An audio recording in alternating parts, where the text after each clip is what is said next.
के आंगन में पहली बार हंसी फूट गई क्योंकि उनके बेटे का नाम सिलेक्टेड लिस्ट में आया है। और वहीं दूसरी ओर कुछ घरों में तो सन्नाटा सा छाया है क्योंकि उनका रिजल्ट ही नहीं बल्कि उनका एग्जाम भी कैंसिल हो गया। किसी की मेहनत, किसी की लगन, किसी का विश्वास सब एक नोटिस में पोस्टपोन हो गया। तो उसी के साथ मैं अंजलि शर्मा आपसे विदा लेती हूँ और ऐसी अपडेट्स के लिए बने रहिएगा हमारे साथ न्यूज़ सभी खबर में। धन्यवाद। अरे भैया क्या कर रहे हो? सारा मेकअप खराब कर दिया।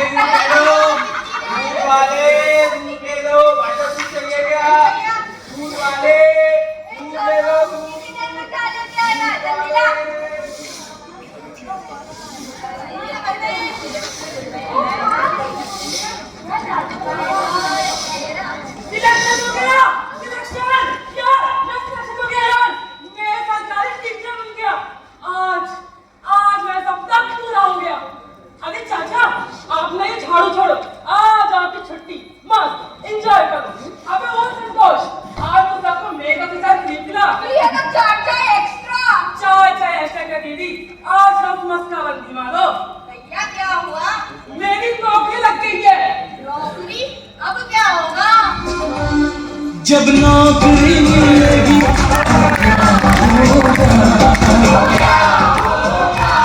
जब नौकरी मिलेगी तो क्या होगा?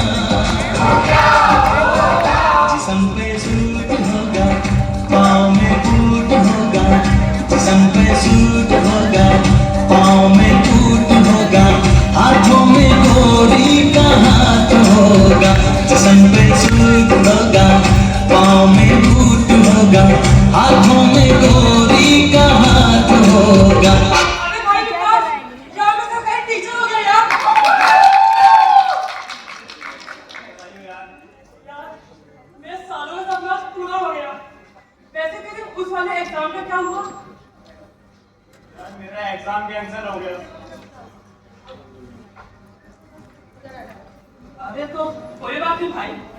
अबे तूने तैयारी कर रखी है, इस बार निश्चित हो गई बात। अबे तेरा सिलेक्शन पक्का है भाई, तेरा ही तो किसका होगा यार।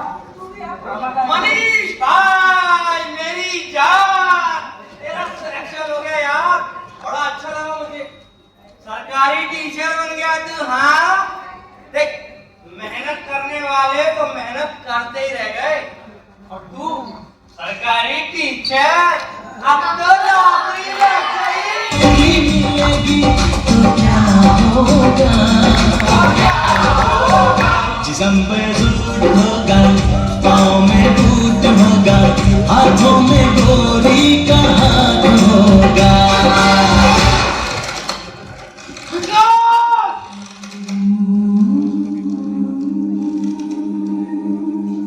विकास की कहानी ऐसे खत्म नहीं होनी थी। यह कहानी बहुत उम्मीदों और सपनों से बुनी गई थी। जानते हैं पिछले 28 दिनों में ऐसा क्या हुआ जो विकास को यह कदम उठाना पड़ा। और 28 दिन पहले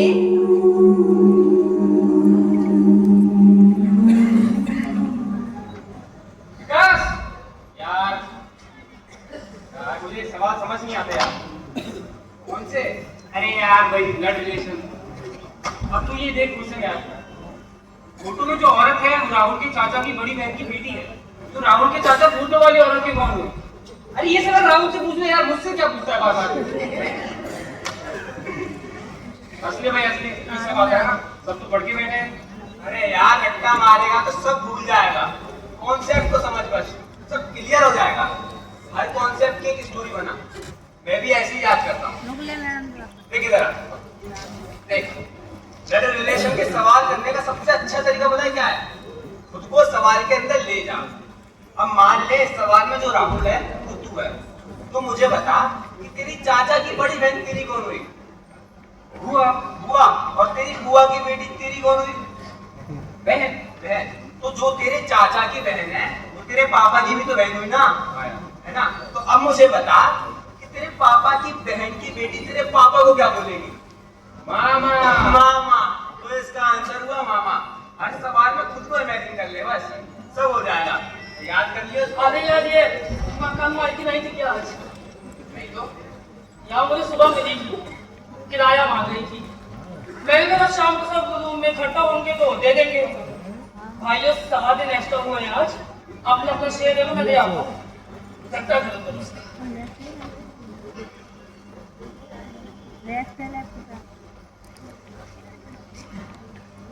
भाई मेरे तो कुल 1500 है भाई।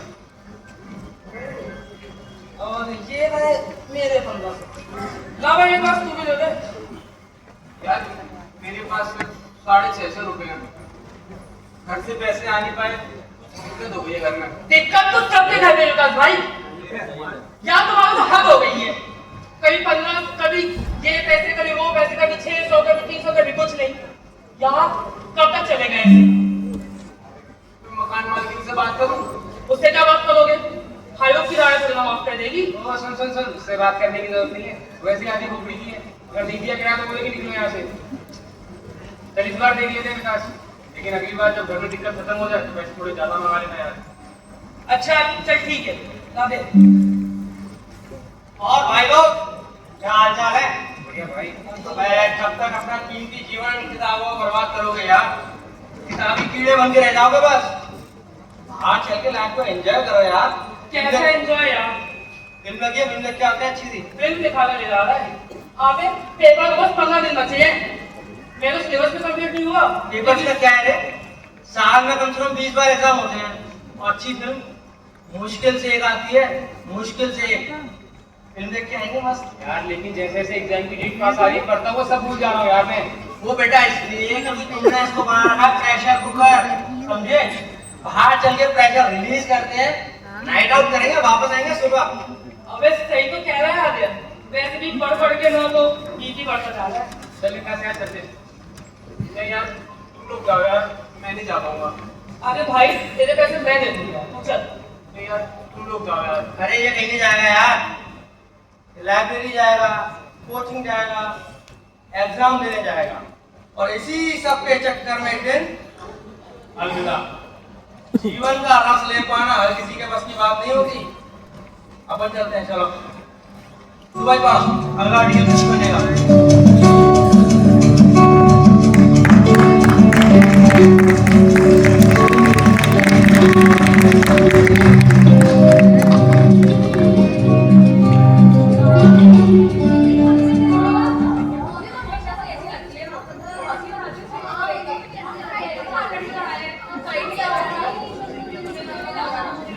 अबे वो गुंजन, जी मेरी सीट है तो तू चली जा। तुम नहीं बैठ सकती? नहीं बैठ सकती, ये सीट मेरी और मेरी दोस्त की है। उठ के पीछे पहुंचो चुपचाप। दोनों एक सीट पे बैठोगे क्या? अरे यार जल्दी से खाली कराओ। एक गुंजन फाइल तुझसे कह रहा हूँ, उठ के पीछे पहुंचो वरना अच्छा नहीं होगा। मैडम आ रही है। Good morning ma'am. Good morning बच्चों, कैसे हो? पढ़ाई कैसी चल रही है? मैम मेरे दिमाग में खिचड़ी पक चुकी है एग्जाम के प्रेशर से। एक्यूरेसी का ध्यान रखो तो टाइम ज्यादा लग जाता है, नेगेटिव मार्किंग की वजह से रिस्क भी नहीं ले सकते। मैम सारे सवाल क्यों पजल ने सब याद किए, और जब सवाल करने बैठती हूँ उसका क्या होता? मैम मुझे तो अभी भी ये याद नहीं हो रहा कि कौन सी नदी किस राज्य से होकर बहती है। इसका मतलब पढ़ाई की जा रही है, तभी प्रॉब्लम्स आ रही हैं। देखो बच्चों, मैंने तुमसे पहले भी कहा है, ये जो तुम्हें प्रॉब्लम्स आ रही है ना बहुत कॉमन है। इसीलिए पहले भी कहा है, अब फिर कह रही हूँ कि रोज मॉक टेस्ट लगाया करो। रोज अगर मॉक टेस्ट लगाओगे, फिर उसे एनालाइज करोगे कि कहाँ क्या प्रॉब्लम हो रही है, तो सब समझ में आएगा। और अगर मॉक टेस्ट नहीं लगाओगे तो कुछ नहीं किया जा सकता। Got it? हमारे क्या पढ़ने वाले? आज कुछ नया नहीं पढ़ने वाले, सिलेबस कंप्लीट हो चुका है। अगर किसी का कोई डाउट हो तो पूछ सकता है। मैम क्या कोई ऐसी जुगाड़ नहीं हो सकती कि हम लोगों को एग्जाम पेपर एकदम पहले मिल जाए? ठीक है तो पढ़ाना लिखाना छोड़कर इसी काम पर लग जाते हैं। क्यों आ रही है? तुम इस तरह की बातें कैसे कर सकते हो? अबे भाई चिल कर, सब मजाक कर रहे हैं। मजाक? ऐसा तो मजाक भी नहीं करना चाहिए। हम सब मेहनत करते हैं और मेहनत पर भरोसा करने वाले लोग हैं। हमसे तो इस तरह का मजाक तो नहीं करना चाहिए यार। वेरी गुड बच्चों, सभी को ऐसे ही करना है। आज से क्लासेस 3 दिन के लिए ऑफ है, सबको अपने घर जाना है, खूब मेहनत करनी है। अब क्लासेस मंडे से ही ओपन होगी। Okay, wish you all the luck.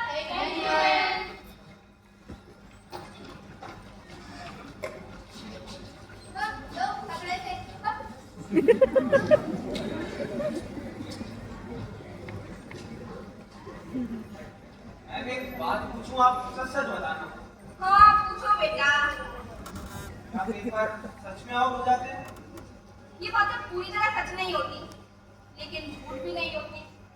हर साल लाखों बच्चे फॉर्म भरते हैं और एक फॉर्म की फीस होती है 100 से 500 रुपए, मतलब करोड़ों रुपए। और मैम इसका तो चलता है, ये पेपर कैसे लीक हो जाता है? कौन करता है ये सब? पेपर लीक कोई एक नहीं करता, ऊपर से लेकर नीचे तक जहर की तरह फैली हुई एक चेन है। पहले एक कॉन्ट्रैक्टर होता है जो पेपर छापने का कॉन्ट्रैक्ट लेता है। बीच में और भी कई लोग होते हैं, डाटा एंटर, ट्रांसपोर्ट वाले, डिपो वाले, छपाई वाले, सिक्योरिटी गार्ड। पेपर सेंटर तक पहुंचने से पहले सीलबंद लिफाफों में रखा जाता है, लेकिन बीच का ही कोई आदमी की फोटो ले लेता है और वो फोटो यूं मिनटों में व्हाट्सएप ग्रुप तक पहुंच जाता है या कहीं ना कहीं उसकी कॉपी निकलवा ली जाती है। फिर आती है मध्यस्थों की बारी, जो पेपर को बेचते हैं, कभी 50,000 तो कभी 1 लाख में। कोचिंग वाले, अफसर, दलाल सभी शामिल हैं। तो हमारा पूरा सिस्टम करप्ट है। सिस्टम कौन है? तुम, मैं और हम सब। नेता, अफसर, टीचर, इंस्पेक्टर, ये तो केवल पदों के नाम हैं। हकीकत में भ्रष्टाचार किसी दफ्तर की कुर्सी में नहीं, बल्कि हमारे भीतर पलता है। और सबसे बड़ा सच तो ये है कि हमारे सपनों का सबसे बड़ा सौदा ये भ्रष्ट समाज करता है। मतलब हमारे सपनों की कीमत बाजार तय करता है। तो जो भर्ती निकलती है 3,000 पदों के लिए, आवेदक 30 लाख और एक फॉर्म की फीस 200 रुपए, मतलब 60 करोड़ रुपए।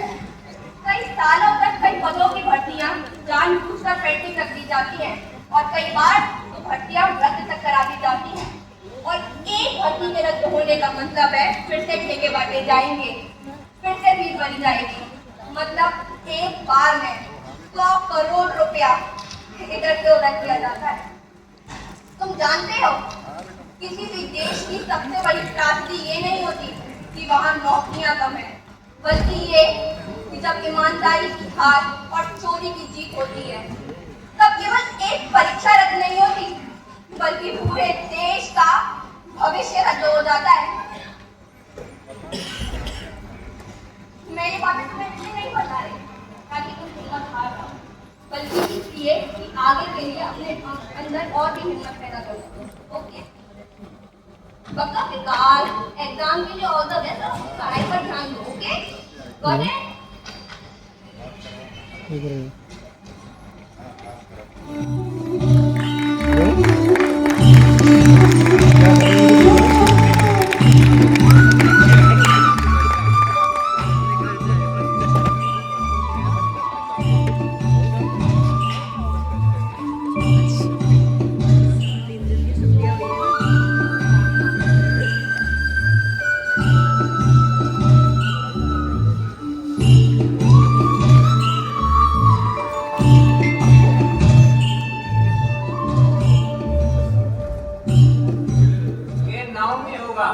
ये होगा प्रोनाउन। आई, मी, माय होता है फर्स्ट पर्सन, यू, योर्स होते हैं सेकंड पर्सन, और ये लिखा है उनका, उनका यानी देम, ये होता है थर्ड पर्सन। ध्यान रखना। चलो चलो। ये बेटा शहर में कुछ खाता नहीं है, इतना धुआं हो गया है। अरे माँ, मैं खा खा के खूब मोटा भी हो जाऊंगा ना, तब भी मैं आपको दुबला ही लगूंगा। माँ को अपने बच्चे हमेशा थके हुए ही लगते हैं। आप आगे कर रहे हैं, आगे दूध पी लीजिए, ठंडा हो रहा है। हाँ, बस ये खाद बना रहा हूँ। पूरी फसल में कीड़े लग गए, आधी भी बच जाए तो बहुत चालू। पापा इस बार भी? हाँ बेटा, प्रताप ने कहा था कि नए पौधे आते ही उनमें दवा छिड़क देना, लेकिन पैसा इतना बचता ही कहाँ है कि कुछ खरीदा जा सके। पापा मैंने आपसे पहले भी कहा था कि मैं गांव के बच्चों को ट्यूशन पढ़ा देता हूँ। नहीं नहीं बेटा, तू पढ़ रहा है ना, हमारे लिए एक बहुत बड़ी बात है। देख बेटा, मैं तो पढ़ नहीं पाया, लेकिन हाँ, अब मेरे सपनों के आसमान में मुझे बहुत ऊपर तक उड़ गया। देखना, एक दिन जब तू बहुत बड़ा अफसर बनकर आएगा ना, तो मैं पूरे गांव में ढोल बजवाऊंगा, पूरे गांव में। हाँ, फिर तो ये चौपाल में कुर्सी डालकर बैठेगा और मैं कहूंगी यही है मेरा बेटा जो मिट्टी से उठा और आसमान छू रहा है। हाँ विकास की माँ, हाँ। पापा मैं कोशिश कर रहा हूँ, और कभी कभी लगता है कि बहुत मुश्किल है। बेटा, खेत में बीज बोने वाला किसान कभी भी अगले दिन फसल की उम्मीद नहीं करता, लेकिन हाँ, हर दिन पानी जरूर देता है, क्योंकि उसे भरोसा होता है कि मिट्टी कभी धोखा नहीं देती। अपनी मेहनत पर यकीन रख। लेकिन बेटा, हम तो तुझे समय पर पैसे भी नहीं भेज पाते हैं। अरे पापा, पैसे की तो कोई बात ही नहीं है। मेरे साथ वाले जो लोग हैं ना वहाँ पे, वो इतने अच्छे हैं कि अगर मैं उन्हें किराया ना भी दे पाऊँ तो वो बोल देते हैं कि कोई बात नहीं, हम देख लेंगे। अरे वाह, भगवान भला करे बेटा उनका। यानी से और दे बेटा पैसा। और लाली कौन हुई? ये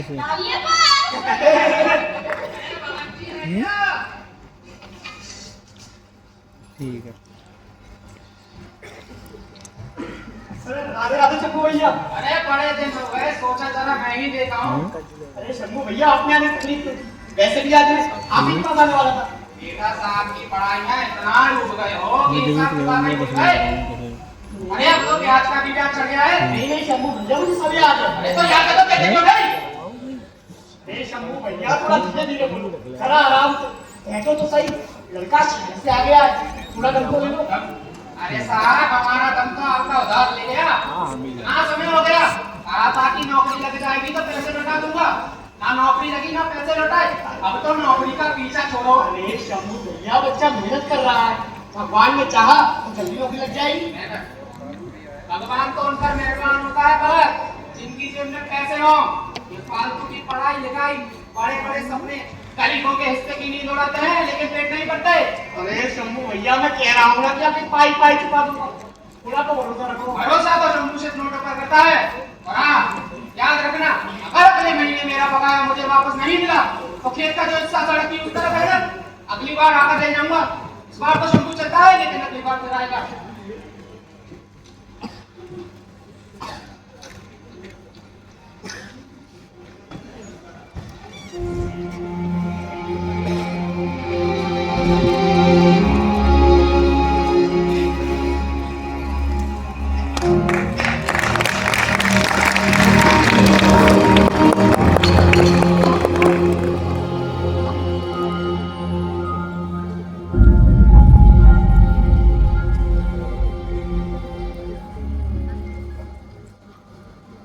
कल एग्जाम है, घबराहट तो नहीं हुई?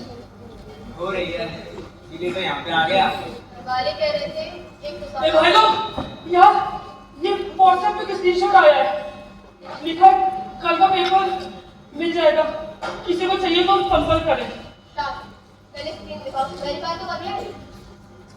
यार ये लोग कह रहे हैं कि कल का पेपर आज रात 12 बजे पहुंच जाएगा, किसी को चाहिए तो 1 लाख में मिल जाएगा। ठीक है, पहले बताओ, एग्जाम से पहले तो फालतू के मैसेज फॉरवर्ड होते रहते हैं।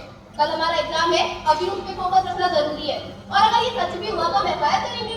एफआईआर यहाँ पे तो इन्वेस्टिगेशन भी महीनों चलती है। मेरे पास तो वो समय भी नहीं है, मेरे माँ बाप ने पहली बात करने के लिए मुझे पढ़ाया। विकास, हम सब भी तो इसी हालत में, इसीलिए तो हम चुप नहीं बैठेंगे। अगर पेपर आज हुआ तो हम प्रूफ के साथ एफआईआर करेंगे, कंपेंसेशन मांगेंगे, लीगल रूट है, यूज इट।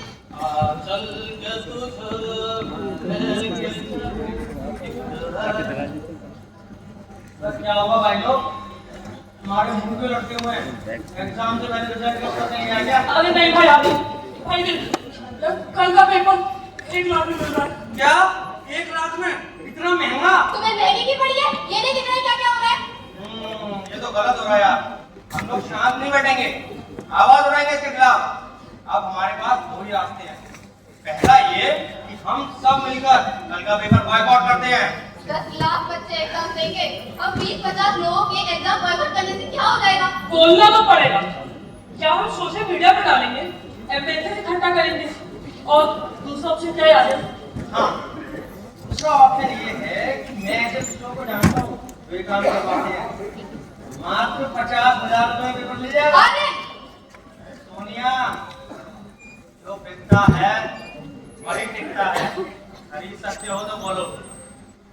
पेपर के लिए हमने दिन रात पसीना बहाया, मेहनत की, आज तो लोगों के खूनों में घूम रहा।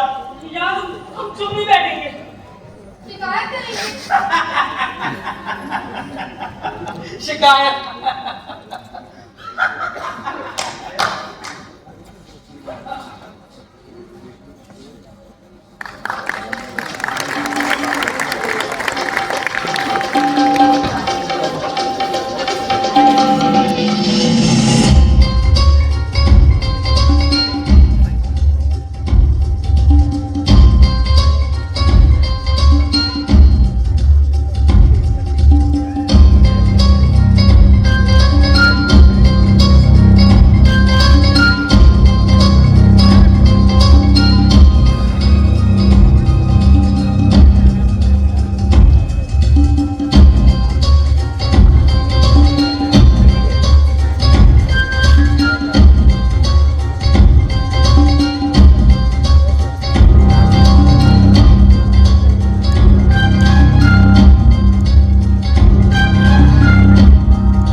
हालांकि प्रशासन छात्रों को अपने परिवारों से शांति बनाए रखने की अपील कर रहा है, लेकिन छात्रों में आक्रोश है।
ये लड़ाई 12वीं के बाद शुरू होती है।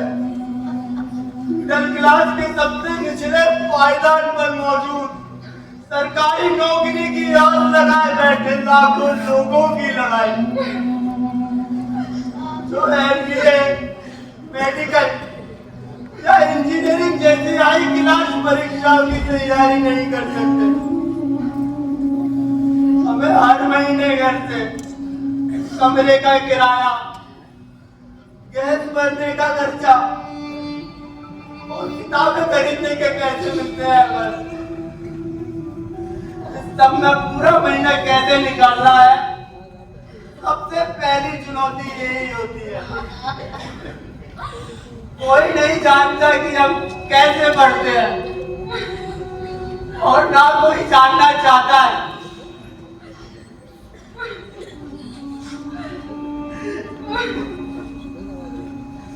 चावल पके नहीं है, सब्जी में नमक कम रह गया, इससे हमें फर्क नहीं पड़ता।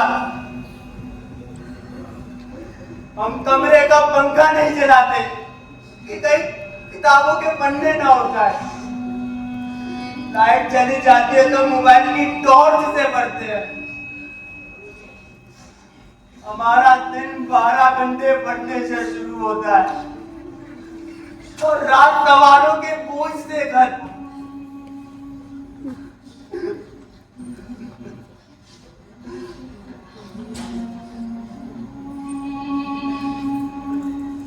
सालों साल अपने माँ बाप से मिले घर नहीं जा पाते।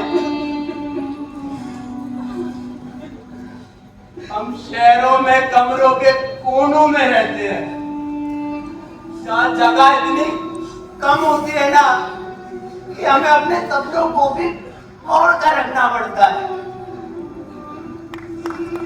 जब आप नए आईफोन, नई फिल्में, जब पार्टीज का इंतजार करते हो ना, तब हम अपने रिजल्ट और वैकेंसी का इंतजार करते हैं। जब आप अपनी फास्ट फूड वाली चर्बी को घटाने के लिए जिम में वजन उठाते हो ना, तब हम अपने फिजिकल की तैयारी के लिए गांव की सड़कों और खेतों में दौड़ लगा रहे होते हैं। हम सर्दी का पूरा महीना सिर्फ एक स्वेटर में बिता देते हैं, क्योंकि अगर हमने गर्म कपड़े खरीदे तो हमारे पास नोट्स और किताबें खरीदने के पैसे नहीं बचेंगे। कोई क्यों नहीं समझता कि एक बच्चा अपने एग्जाम से पहले भी 100 से ज्यादा एग्जाम देता है। गरीबी के, उम्मीदों के, समाज के, रिश्तेदारों के तानों के और अपने डर के। हम गुंडे नहीं है, हम नारेबाज भी नहीं है। हम इस देश के युवा हैं जिनकी जवानी एग्जाम के फॉर्म भरते भरते और उम्मीद रिजल्ट का इंतजार करते करते गुजर देंगे।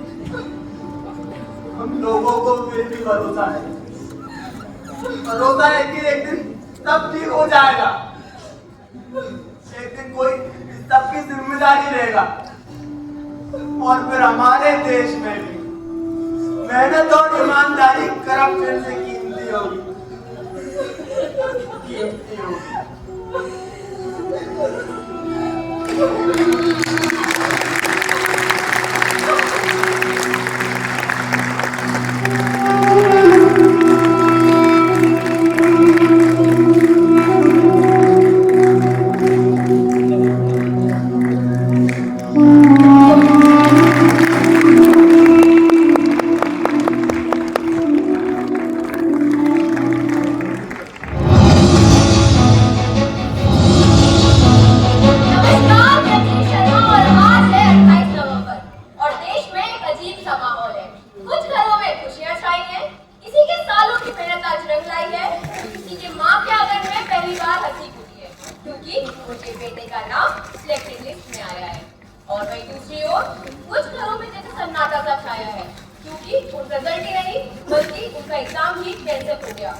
चाय फ्री पिला।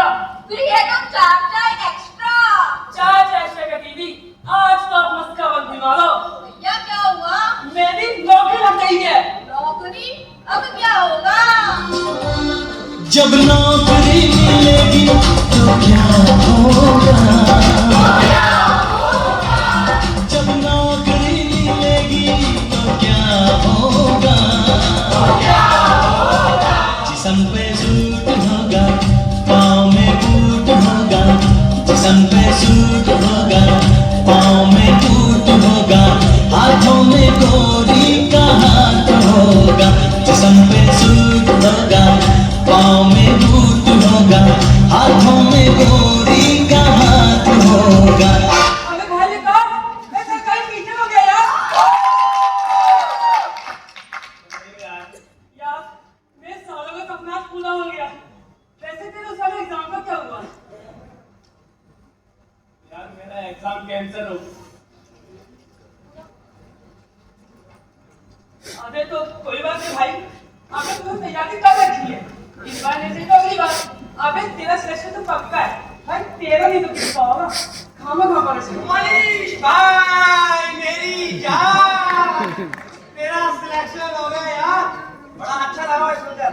सरकारी टीचर बन गया तू। हाँ देख, मेहनत करने वाले तो मेहनत करते ही रह गए, अब तू सरकारी टीचर, अब तो नौकरी लग गई। मिलेगी तो क्या होगा, जिस्म पे सूट होगा, पाँव में बूट होगा, हाथों में गोरी का हाथ होगा।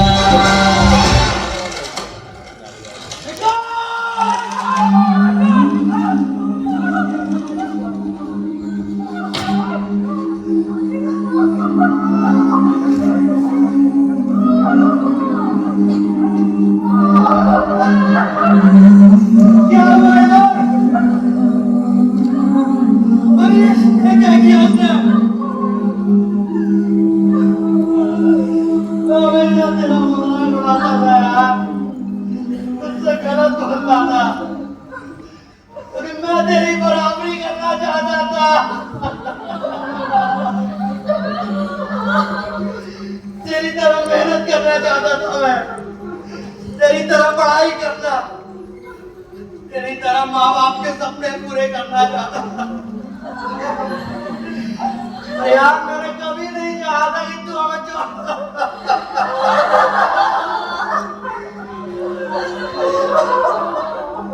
क्यों विकास, क्यों किया तूने ऐसा?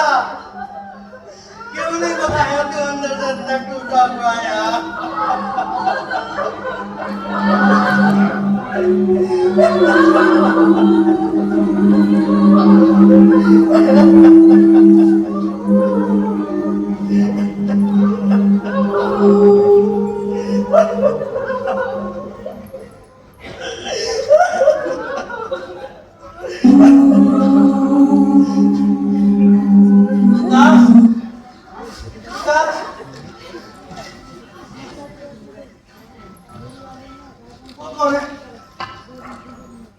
सबसे आसान रास्ता पता है क्या है? गुस्से में सब छोड़ देना, हार मान लेना। मेरे मरने से कुछ नहीं बदलेगा, मेरे जैसे हजारों मर चुके हैं, पर अब लटकने की बारी किसी और।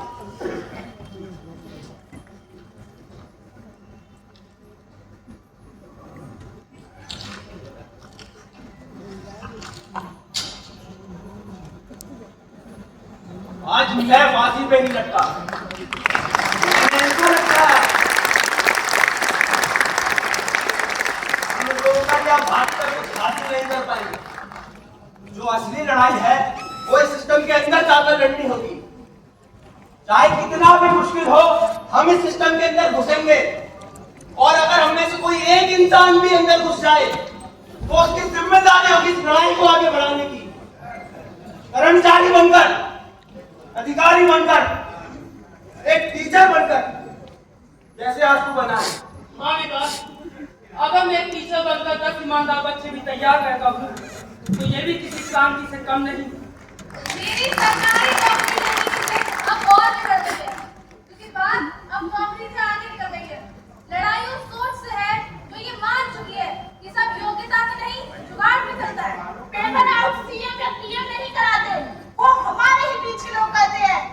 वो जो पेपर छापते हैं, वो जो कुर्सी लगाते हैं, वो वहाँ जो चौकीदारी करता है, से बैठा होता है, वो जो चाय पानी के नाम पर अपना ईमान बेच देता है और कहता है तब चलता है भाई, सब चलता है भाई। यही सबसे बड़ी बीमारी है। बेईमानी की शुरुआत हमसे ही होती है, जब हम छोटे मोटे काम के लिए क्लर्क को 100 रुपए थमा देते हैं या चालान से बचने के लिए रिश्वत दे देते हैं। तब हम खुद इस बदतमीजी का हिस्सा बन जाते हैं, जिससे कि कल हमारा ही पेपर बिक जाता है। इसीलिए आज हम आपसे सीधे कहते हैं, रिश्वत देना बंद करो और इस लड़ाई में हमारा साथ दो, वरना कल आपके बच्चे भी इस गंदे खेल का हिस्सा होंगे। इतना सब कुछ होने के बाद भी हम हिंसा नहीं करेंगे। हम इसके खिलाफ उग्र प्रदर्शन नहीं करेंगे। समुद्र तक को सुखाने की शक्ति थी जिनके धनुष में, फिर भी उन भगवान राम ने तीर नहीं चलाया था, सिर्फ मिट्टी की थी। जिनके सुदर्शन चक्र में पूरी पृथ्वी को चीर देने की ताकत थी, वो वासुदेव कृष्ण भी शांति दूत बनकर गए थे।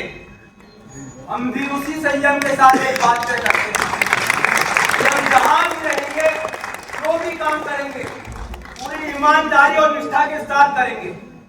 चाहे नौकरी हो या कारोबार, क्लास हो या दफ्तर, हम अपने हिस्से का सच निभाएंगे। हम अपने सपनों का सौदा नहीं होने देंगे।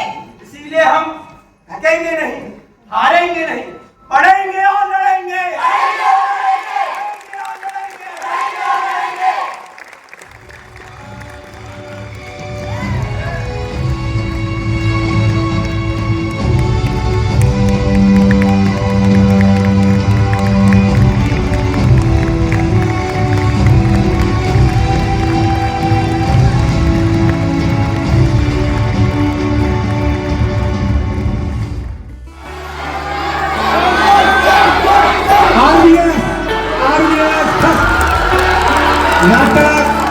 सपनों का सौदा।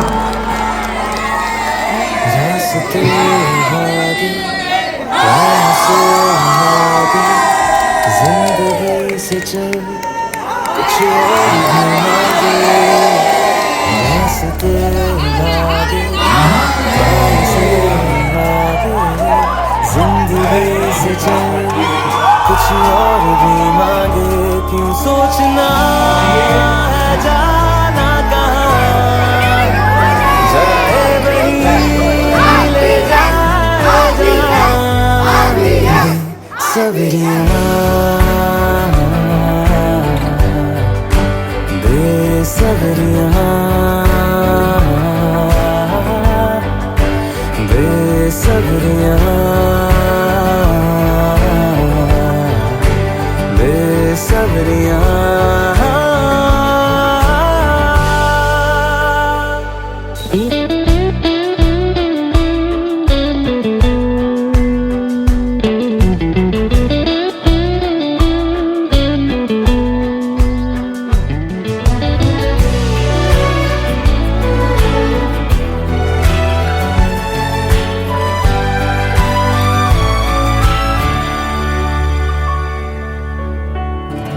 कदमों पे तेरे बादल झुकेंगे, जब तक तुझे एहसास है।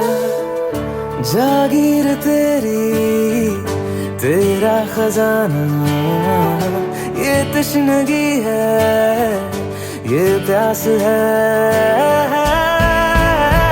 क्यों रोकना अब ये कारवां, जाए वही ले जाए जहाँ। बेसब्रियाँ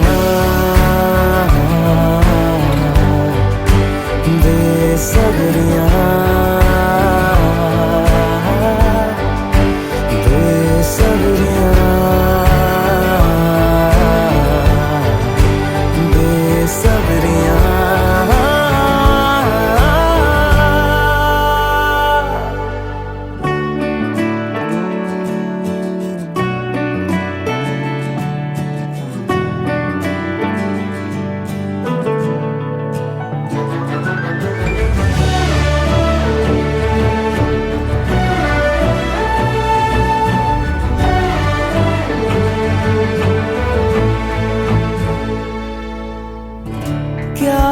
उजाले क्या ये अंधेरे, दोनों से आगे है मंजर तेरे। क्यों रोशनी तू बाहर तलाशे, तेरी मशाले अंदर तेरे। क्यों ढूंढना